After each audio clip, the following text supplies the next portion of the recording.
పోయేటట్టు చెయ్యాలి, గుట్ట కింద ఉండే ఆటోలు గుట్ట మీదకి పోయేటట్టు చెయ్యాలి అని అంటే యాదగిరి గుట్టకు అవసరమైన మార్పులు చేర్పులు అన్ని తీసుకొచ్చి భక్తుల ఆకాంక్ష మేరకు ఈ రోజు మనం కార్యక్రమాలు చేపట్టిన. ఇదే కాదు, గోపురాన్ని 60 కేజీల బంగారంతో కార్యక్రమాన్ని పూర్తి చేసుకొని ఈ రోజు భక్తులకు పెద్ద ఎత్తున ఈ రోజు ఆనందాన్ని కలిగించే నిర్ణయం తీసుకున్నాం. ఇదే కాదు, యాదగిరి గుట్ట ఈ రోజు ఒక పెద్ద బోర్డుగా ఆంధ్రప్రదేశ్లో తిరుమల తిరుపతి దేవస్థానానికి ఏ విధంగా అయితే ఒక బోర్డు ఉండి ప్రపంచంలోనే ఒక గొప్ప పేరు తిరుమల తిరుపతి వెంకన్న స్వామి సాధించిండు, తెలంగాణలో కూడా అంత గొప్పగా లక్ష్మీ నరసింహస్వామి యాదగిరి గుట్ట రాణించాలని అక్కడ టీటీడీ ఉంటే ఇక్కడ వైటీడీని మనం ఏర్పాటు చేసుకున్నాం. యాదగిరి గుట్ట టెంపుల్ డెవలప్మెంట్ కమిటీని వేసుకునేది ఉంది, తొందరలోనే మనం వేసుకోబోతున్నాం. ఇదే కాదు మిత్రులారా, ఇవాళ మీరు అందరితో పంచుకోదలుచుకున్న ఏ విధంగా అయితే తిరుమల తిరుపతి దేవస్థానం ఆధ్వర్యంలో పద్మావతి యూనివర్సిటీ ఉండి అక్కడ పిల్లలకు చదువులే కాదు, అక్కడ గోశాల పెట్టి గోవులకు సేవ చేయడమే కాదు, వివిధ అభివృద్ధి కార్యక్రమాలలో, సంక్షేమ కార్యక్రమాలలో, భక్తికి సంబంధించిన అంశాలలో తిరుమల తిరుపతి దేవస్థానం ఏ విధంగా విశిష్ట సేవలను అందిస్తుందో ఈనాడు మీ అందరి సమక్షంలో నేను సంతోషంగా ప్రకటించదలుచుకున్న యాదగిరి గుట్ట నరసింహస్వామి ఆధ్వర్యంలో యూనివర్సిటీ వరకు మీ మెడికల్ కాలేజీని, విద్యా సంస్థల్ని అభివృద్ధి పరచడమే కాదు, యాదగిరి గుట్ట లక్ష్మీ నరసింహస్వామి ఇక్కడ ఉండే కమిటీ ఆధ్వర్యంలో ఇక్కడ విద్యా సంస్థల్ని యూనివర్సిటీ స్థాయికి పెంపొందించి అన్ని రకాలుగా దేశంలోనే ఒక గొప్ప యూనివర్సిటీగా రాణించే విధంగా ఈరోజు మీ యాదగిరి గుట్ట లక్ష్మీ నరసింహస్వామిని అభివృద్ధి చేయడానికి మీ అందరికీ మనస్ఫూర్తిగా తెలియజేయడానికి నేను సంతోషపడుతున్నా. మిత్రులారా, ఈరోజు ముఖ్యంగా గంధమల్ల గురించి మా మిత్రులు చెప్పిండ్రు. ఇవాళ ఒక ఆయన తాటి చెట్టు అంతా పెరిగిండు కానీ తలకాయ మోకాళ్ళలో ఉందో ఎక్కడుందో నాకు తెలియదు.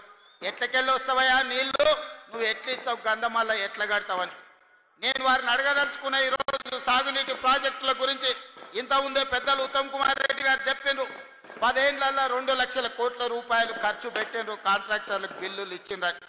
నేను అడుగుతున్న గత పాలకులను, 2 లక్షల కోట్ల రూపాయలు ఖర్చు పెడితే గంధమల్ల రిజర్వాయర్ ఎందుకు పూర్తి కాలే, పిలాయపల్లి కాలువ ఎందుకు పూర్తి కాలే, ధర్మారెడ్డి కాలువ ఎందుకు పూర్తి కాలే, ఎస్ఎల్పిసి ఎందుకు పూర్తి కాలే, నల్గొండలో ప్రాజెక్టులు నిర్మించలేదు, ఆలేరు ప్రాంతానికి సాగునీరు తాగునీరు అందించలేదు. ఇవి పక్కన పెట్టండి. ఈనాడు ఈ నల్గొండ ప్రాంతంలో నేను అడగదలుచుకున్న మా ప్రాంత రైతులను, ఈ ప్రాంత ప్రజలను, ఆనాడు నవంబర్ 8 నాడు నా జన్మదినం ఉన్నదని వేలాది మంది ఇంటికి వస్తామంటే నేను కాదు కూడదు లక్ష్మీ నరసింహస్వామిని దర్శనం చేసుకొని మూసి కాలువలో మా నల్గొండ బిడ్డల బతుకులు ఎట్లా చింద్రమైపోతున్నాయో వాళ్ళ మధ్యలో గడుపుతానని నా జన్మదినం రోజు మీ దగ్గర వచ్చి రోజంతా పాదయాత్ర చేసి మీరు పడుతున్న కష్టాలను కల్లారా నేను చూసి ఆనాడే నేను ఈ ప్రాంతానికి మాట ఇచ్చిన.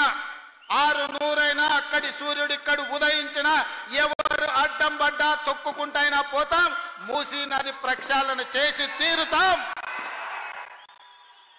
నల్లగొండ రైతాంగం కష్టాలు తీరుస్తామని ఆనాడు చెప్పడం జరిగింది.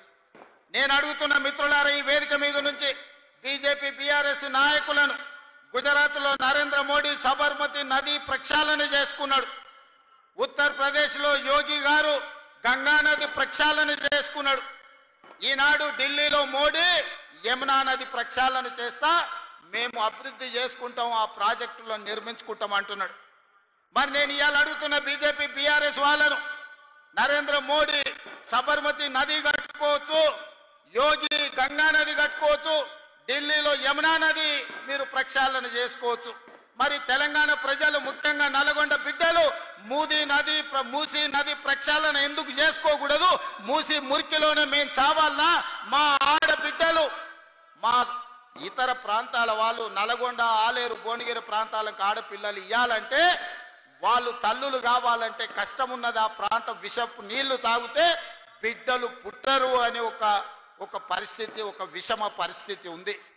ఇవాళ మా ఆడబిడ్డలు కన్నీళ్లు పెట్టుకుంటుంటే ఈ బీఆర్ఎస్ బీజేపీ నాయకులకు కనిపిస్తలేదా? పుట్టబోయే బిడ్డలు కాలొంకరనో కన్నొంకరనో లేకపోతే బలహీనతలతోని బలహీనంగా పుడితే ఆ పాపం ఆ ఉసురు మీకు తలగదా అని చెప్పి బీజేపీ బీఆర్ఎస్ నాయకులను అడుగుతున్నానే. మిత్రులారా, నేనేం